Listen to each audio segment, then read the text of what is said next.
আসসালামু আলাইকুম। সবাই কেমন আছেন? আলহামদুলিল্লাহ আমি অনেক ভালো আছি।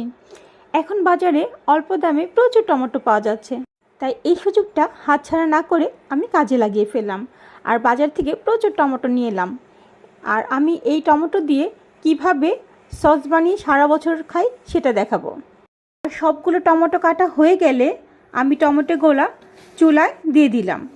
চুলার ভিতরে টমেটো আর রসুন আর শুকনো মরিচ দিয়ে আমি ভালো করে সিদ্ধ করে নেব।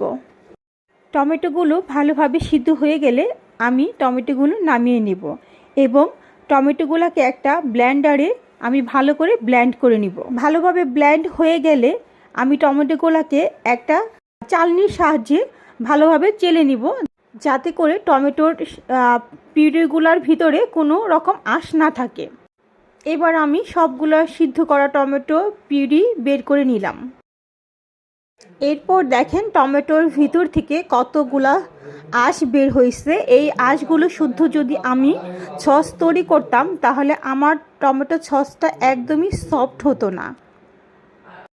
এবার আমি চুলায় একটা প্যান বসিয়ে দিলাম এবং ভালো করে এই পিউরিগুলা জাল দিয়ে কমিয়ে নিব।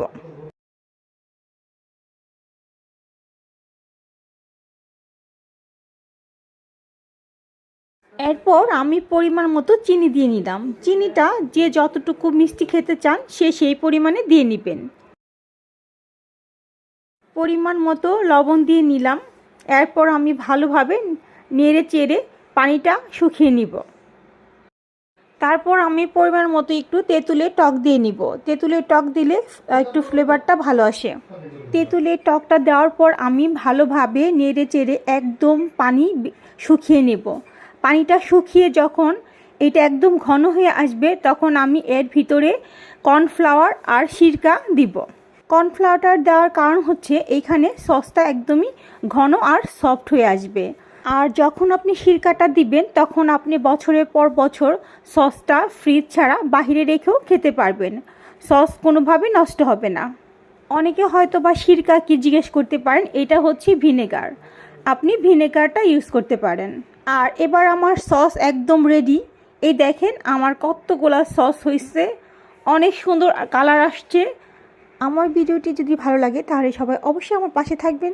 সবাই ভালো থাকবেন। আল্লাহ হাফেজ।